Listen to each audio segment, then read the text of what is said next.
Slamming shut with absolute finality, the restaurant's heavy oak doors trapped a terrified silence inside. Onlookers braced themselves, fully expecting the ruthless Russo family boss to draw his weapon. To their absolute disbelief, he dropped to his knees instead, locking eyes with the shy, plus-sized waitress who had just done the unthinkable for his mother. Clary Collins was used to being invisible. In a city like New York, where beauty was often measured in sharp cheekbones and zero-sized waists, being a fat woman meant you were either a target for cruel jokes or entirely unseen.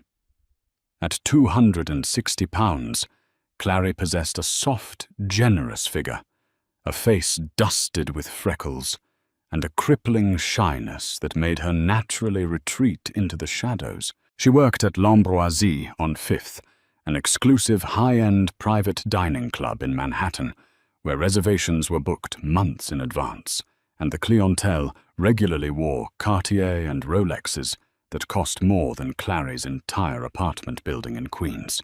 The restaurant's floor manager, a sharp-featured man named Richard, made no secret of his disdain for her. He kept Clary in the back sections, handling the overflow tables near the kitchen doors. "You don't fit the aesthetic of the front room, Clary," he had sneered just that afternoon, looking pointedly at the way her black uniform stretched across her broad hips and full chest. "Keep your head down. Don't engage the VIPs. You're here to carry trays, not make conversation." Clary had nodded, swallowing the lump in her throat. She needed the money. Her younger brother was in a specialized physical therapy program, and the insurance didn't cover half of it. So she carried the heavy trays, she wiped down the tables, and she stayed out of sight. Until the night Sebastian Russo walked in. It was a rainy Tuesday, when the atmosphere in L'Ambroisie shifted from quiet luxury to suffocating terror. 3 black SUVs rolled up to the curb. The maitre d' practically broke into a sweat as the doors opened. Sebastian Russo was a ghost in the tabloids, but a god in the underground. Officially, he was the CEO of Russo Freight and Logistics. Unofficially, everyone knew he controlled the ports from Brooklyn to New Jersey. He was a mountain of a man, clad in a bespoke charcoal Brioni suit that did nothing to hide the lethal, coiled muscle beneath.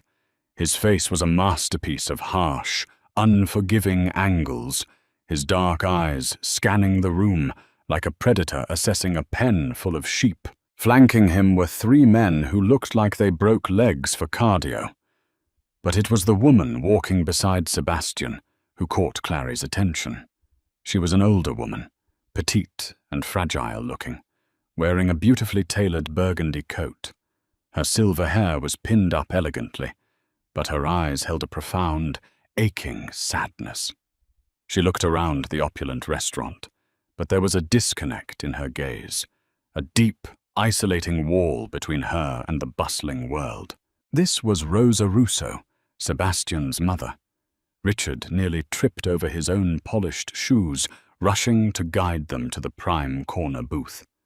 The entire wait staff in the front room was paralyzed.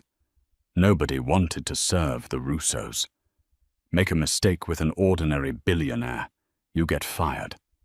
Spill hot soup on Sebastian Russo, you might end up at the bottom of the East River. Because the front room servers were practically shaking, Clary found herself pushed out of her section, tasked with bringing the initial water service to the table. Her hands trembled as she balanced the silver tray. As Clary approached, she watched the interaction at the table. Richard was hovering, speaking rapidly to Sebastian, offering vintage champagnes and imported truffles. Rosa gently tapped Richard on the sleeve. She pointed to the menu, then brought her hand to her chin, moving it forward, followed by a C shape with her right hand near her mouth. She was asking for a glass of water with lemon. Richard gave the older woman a blank, patronizing smile. He turned immediately back to Sebastian. "Does the lady need a translator, Mr. Russo? I can fetch someone." Sebastian's jaw clenched, a dangerous muscle ticking in his cheek. He was fiercely protective of his mother, who had lost her hearing completely after a severe fever a decade ago. Since his father's violent death, Rosa had retreated into herself, and her deafness had only magnified her isolation. People didn't try to talk to her. They talked about her, or they talked to Sebastian. Before Sebastian could unleash his legendary temper on the manager, Clary arrived at the table. She set the silver tray down with surprising grace for a woman of her size. She didn't look at Sebastian. She didn't look at the terrifying guards. She looked directly into Rosa's sad, tired eyes. Clary smiled warmly, the kind of genuine eye-crinkling smile that transformed her shy face into something radiant. She raised her hands. "Hello," Clary signed, her movements fluid and practiced. "My name is Clary. It is an honor to have you here." Rosa froze. Her breath hitched. She stared at the plus-sized waitress, her eyes widening in pure shock. Clary didn't miss a beat. She placed a crystal goblet in front of the older woman. Then, with her hands, she signed, "Water with lemon. Just as you asked. Would you like sparkling or still?" Rosa's hands trembled as she raised them. "You understand me?" she signed back, her movements frantic, almost desperate. "Yes, ma'am," Clary signed, her smile softening. "My grandmother was deaf. I know how loud a room can be when no one speaks your language. I am here for whatever you need tonight." A choked, muffled sound escaped Rosa's lips. It was a sob. For the first time in years, outside of her immediate family, someone had looked at her, really looked at her. Someone hadn't treated her like a broken piece of furniture. Rosa reached out, her frail, diamond-ringed fingers grasping Clary's soft, plump hand. She squeezed it tightly, tears spilling over her eyelashes and cutting through her expensive makeup. "Thank you," she signed against Clary's palm. "Thank you, beautiful girl." Clary blushed deeply, unused to compliments of any kind, let alone from the mother of a mafia don. "You're very welcome," Clary signed back, gently returning the squeeze. The restaurant had gone dead silent. The clinking of silverware had stopped. Clary, realizing she had overstepped her boundaries as a back-room waitress, suddenly felt the crushing weight of panic. She slowly turned her head, terrified of what she would see. She expected anger. She expected a gun. Instead, she found Sebastian Russo staring at her, his dark, terrifying eyes shining with unshed tears. Sebastian Russo did not cry. He hadn't shed a tear when he took 2 bullets to the shoulder in a warehouse in Red Hook. He hadn't cried when he ruthlessly dismantled the rival faction that tried to overthrow his family's empire. Emotion was a liability in his world. It was a crack in the armor that vultures would gladly peck through. But as he sat in the booth of L'Ambroisie, watching this heavy-set, flushed waitress gently hold his mother's hands, something inside his chest cracked wide open. For years, Sebastian had bought his mother the finest things in the world: penthouses, private gardens in Italy, jewels, the best doctors. But he couldn't buy her connection. He couldn't force society to stop looking at her with pity or ignoring her entirely. He watched her wither away, trapped in a silent cage, while he was too consumed with running the family to learn more than the basic functional ASL needed to get by. And now, here was this woman, this soft, curving, terrified waitress, treating his mother like a queen. Sebastian slowly stood up. He was 6'4", a towering monolith of dark energy. The entire restaurant held its collective breath, One of his guards, Lorenzo, reached inside his jacket, anticipating a threat, but Sebastian held up a single, commanding hand to stop him. He looked down at Clary. Clary shrank back slightly, her instincts screaming at her to apologize and run. She was acutely aware of how much space she took up, how her apron dug into her waist, how sweaty her palms were. "What did she say to you?"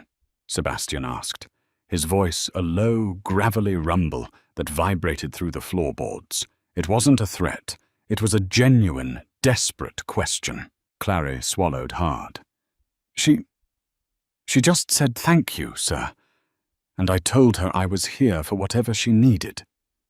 Before Sebastian could respond, Richard, the floor manager, came scurrying over like a panicked rat. He had seen the tears on Rosa's face and completely misinterpreted the situation, assuming this clumsy, overweight waitress had offended their most dangerous VIP. "Mr. Russo, I am so profoundly sorry," Richard gasped, wedging himself between Clary and the table. He glared viciously at Clary. "Clary, what did I tell you about bothering the guests? You are supposed to be in the back." "I apologize, Mr. Russo. She's clumsy. She doesn't know her place, and she certainly doesn't fit the caliber of service we provide here. I will have a proper, presentable girl brought over immediately. Clary, go to the kitchen. You're fired." The words hit Clary like a physical blow. Fired. The physical therapy for her brother, her rent, the suffocating shame of being called unpresentable in front of a room full of millionaires burned her cheeks. She lowered her head, tears instantly pricking her eyes, and turned to walk away. "Stop!" The word cracked through the air like a gunshot. Clary froze. Richard blinked, confused. "Sir?" Sebastian didn't look at Richard. His eyes were locked on Clary's trembling shoulders. He stepped around the manager, closing the distance between himself and Clary. Up close, he smelled of cedarwood, expensive tobacco, and raw power. "Did I ask for a new waitress?" Sebastian asked softly, though the menace in his tone made the temperature in the room drop 10 degrees. No, sir," Richard stammered, "but she upset your mother. And look at her. She's not standard for our VIPs." Sebastian turned his head slowly to look at Richard. "My mother is crying because for the first time in 5 years, someone in a miserable, pretentious place like this treated her like a human being. And you?" Sebastian took a step toward Richard, his dark eyes devoid of all mercy. "You just insulted the only person in this room worth a damn." Richard went pale, taking a stumbling step backward. "Mr. Russo, I meant no disrespect to you or apologize to her." What? "Apologize to Clary," Sebastian commanded, each word dropping like an anvil. "Right now, on your knees." Gasps echoed from the surrounding tables. Lorenzo and the other guards stepped forward, blocking the view of the other patrons, creating a wall of muscle around the scene. "Please," Clary whispered, her voice shaking. She was terrified. She didn't want anyone hurt because of her. "Please, sir, it's okay. I'm used to it. I'll just go." Sebastian looked back at her. His hard expression softened infinitesimally. He took in her flushed cheeks, her wide, frightened green eyes, and the curves she was desperately trying to hide behind her tray. To Sebastian, who spent his life surrounded by plastic, starving socialites who wanted his money and power, Clary looked real. She looked like warmth. She looked like home. "You shouldn't have to be used to it," Sebastian said, his voice dropping to a register only she could hear. He turned back to Richard. "Knees!" Now! Trembling violently, Richard dropped to his knees in the middle of the dining room floor. His expensive suit pants pooled on the carpet. Clary, I am sorry.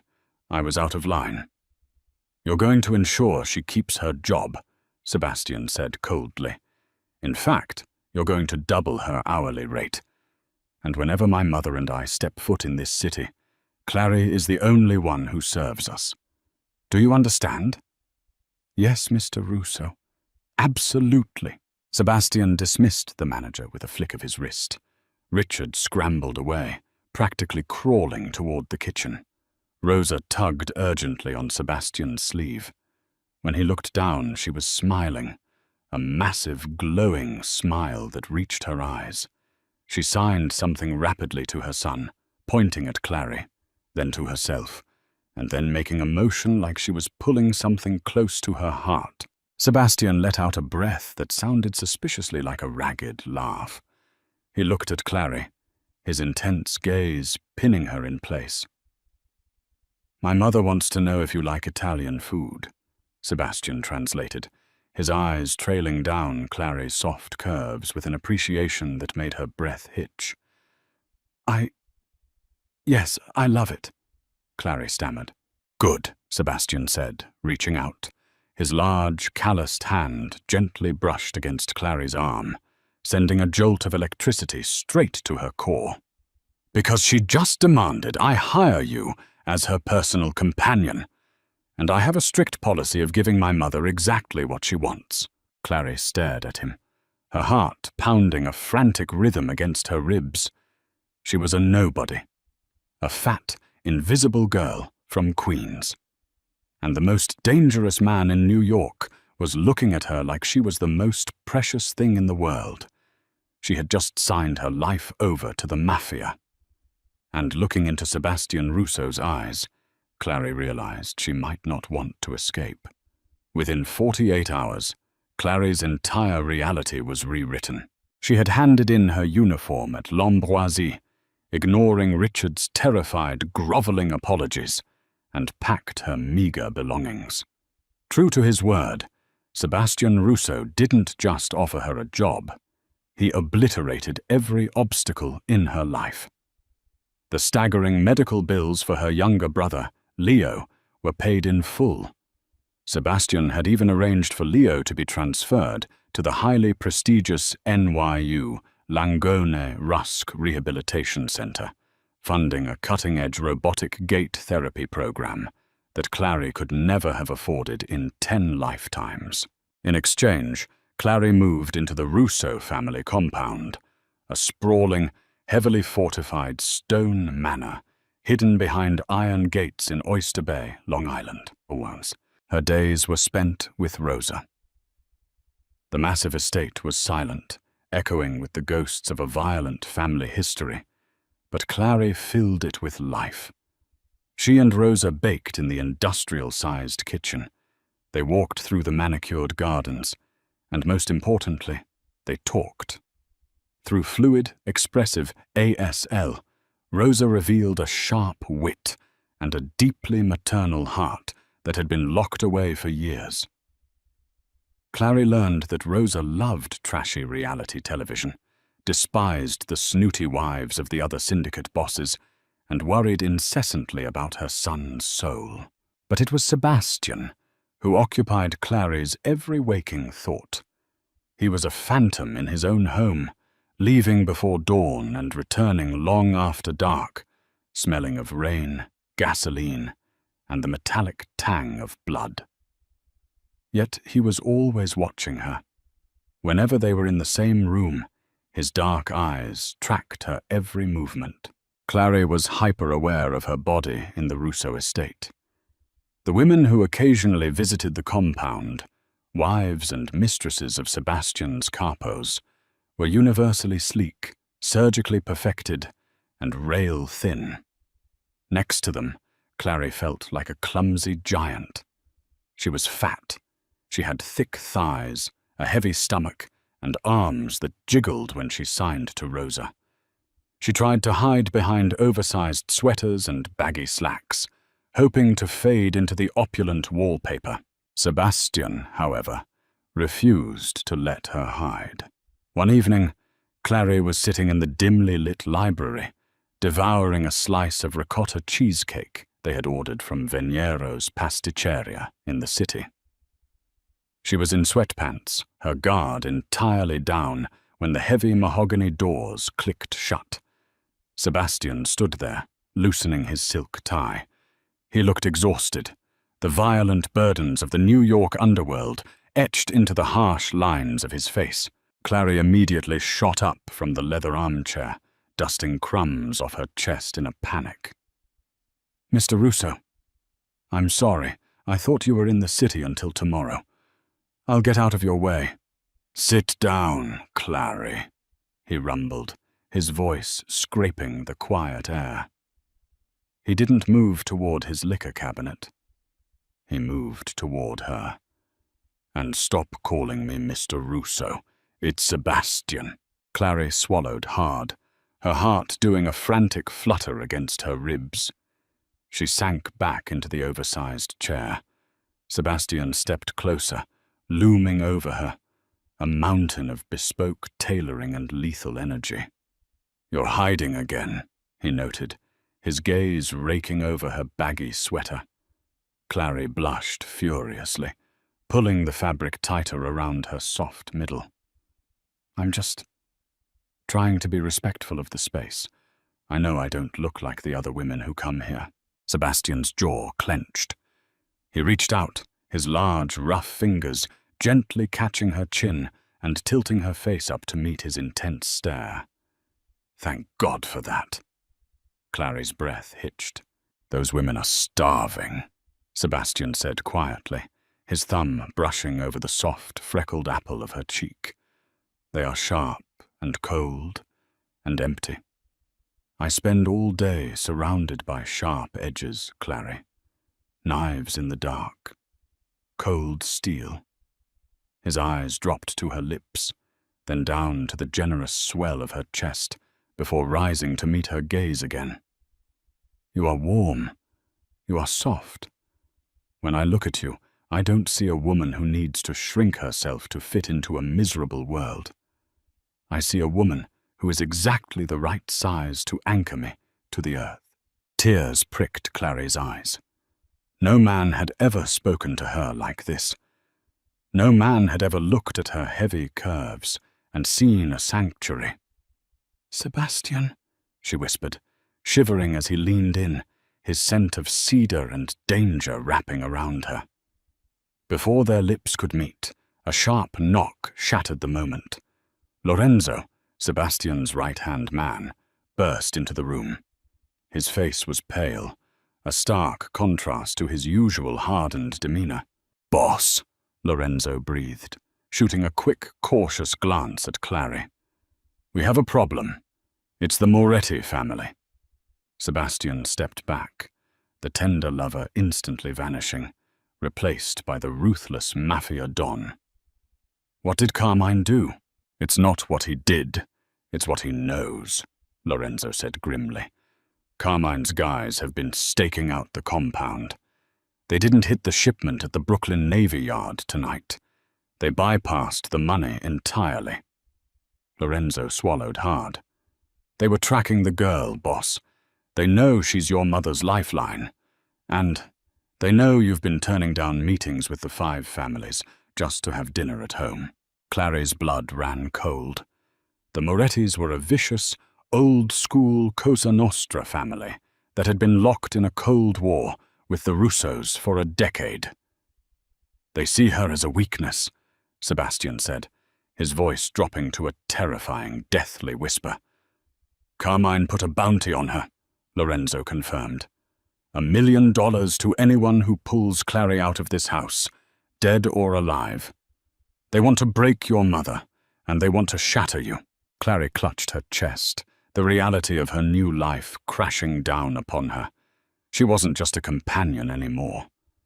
Because Sebastian Russo had looked at her with love, she was now a target in a mafia war. For 2 weeks, the Oyster Bay estate was on lockdown.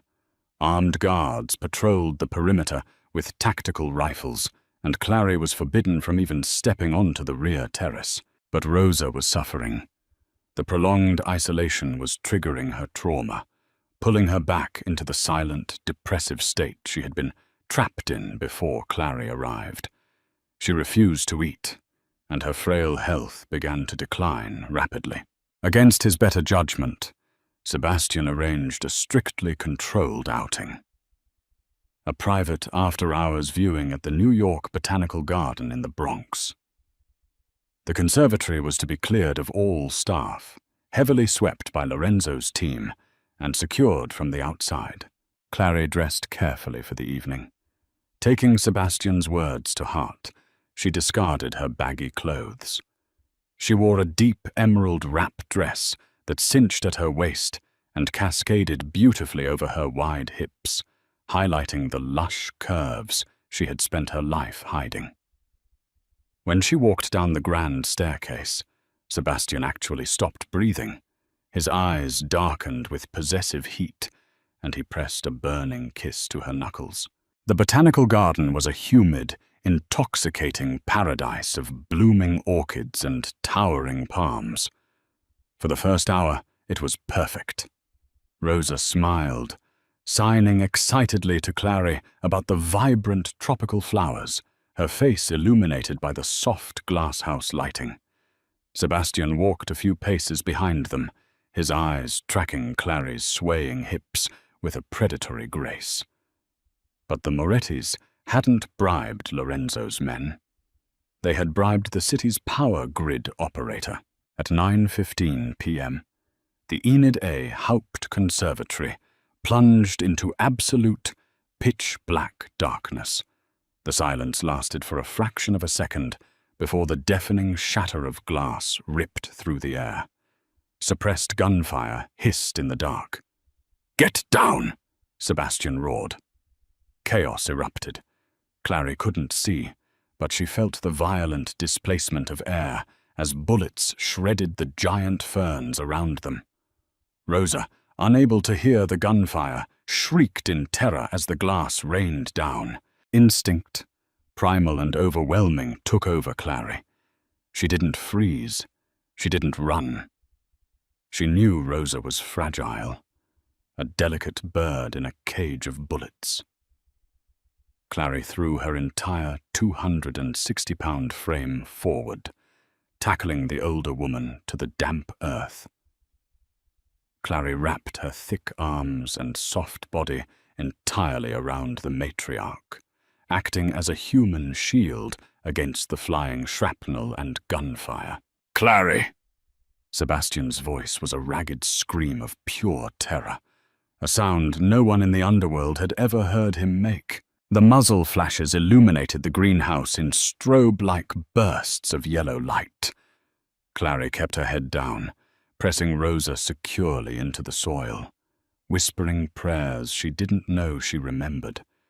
She felt a searing, red-hot line of agony slice across her left bicep, but she bit down on her lip so hard she tasted copper, refusing to cry out. If she moved, Rosa would be exposed. Sebastian Russo became a demon in the dark.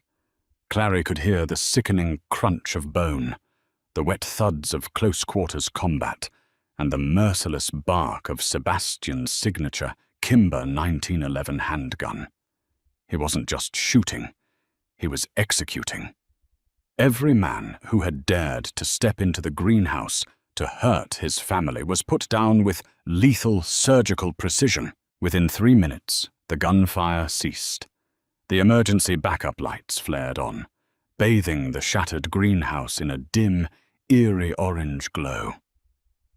5 Moretti hitmen lay dead on the stone paths. Sebastian dropped his empty gun and fell to his knees in the dirt beside Clary. He was covered in blood, most of it not his own. His chest heaved as he frantically grabbed Clary's shoulders, rolling her off his sobbing mother. "Clary, Clary, look at me," he commanded, his hands shaking violently. Clary blinked, her vision blurry. She sat up slowly. Rosa was completely unharmed, crying hysterically but safe. Clary, however, was bleeding heavily from the graze on her arm, the emerald fabric of her dress torn and stained dark. Sebastian saw the blood and let out a guttural sound of agony. He ripped off his expensive suit jacket and tore his silk shirt to press the fabric fiercely against her wound. "I've got you. You're okay. I've got you," he chanted, pressing his forehead against hers. He was trembling. The untouchable king of New York was falling apart in the dirt. "I'm okay," Clary whispered, her soft hand reaching up to cup his blood-spattered cheek. "I protected her, Sebastian. She's safe." "You took a bullet for her," Sebastian choked out, his dark eyes brimming with tears. "You threw yourself over her. Do you have any idea what would have happened to me if you died today? Do you know what you are to me?" Clary looked into his eyes, seeing the absolute, terrifying depth of his devotion. "They thought my size made me slow," Clary said, a breathless, tearful laugh escaping her lips. "They didn't know it just meant I make a really good shield." Sebastian let out a wet laugh, pulling her into a crushing embrace, uncaring of the blood, the dirt, or the dead men around them. He buried his face in her neck, inhaling her scent. "You are my shield, Clary," Sebastian swore against her skin, his voice thick with raw emotion. "And I am your sword. You hear me? Carmine Moretti is a dead man. I am going to burn his entire empire to the ground for putting a scratch on you. Nobody will ever touch you again." He pulled back just enough to look at her lips. "I love you," he declared, the words ringing out with the absolute finality of a mafia vow. "I don't care about the rules. I don't care about the other families. You are the queen of this syndicate now. Every pound, every curve, every beautiful inch of you belongs to me. And I belong to you." Clary wrapped her good arm around his neck, pulling him down to her. When their lips finally met, it tasted like gunpowder, salt, and absolute salvation. The shy, invisible waitress from Queens had vanished in the gunfire. In her place sat a woman who had won the heart of a monster, protected a mother, and claimed her rightful place beside the throne of New York's most dangerous empire. Wow, what an incredible journey! Clary proved that true strength and beauty come from the size of your heart, not your waistline. And Sebastian realized she was his perfect match. If you loved this thrilling, body-positive mafia romance and want to hear more stories where the underdog becomes the queen, please hit that like button, share this video with your friends, and subscribe to our channel. Drop a comment below. What was your favorite moment of Clary's brave transformation?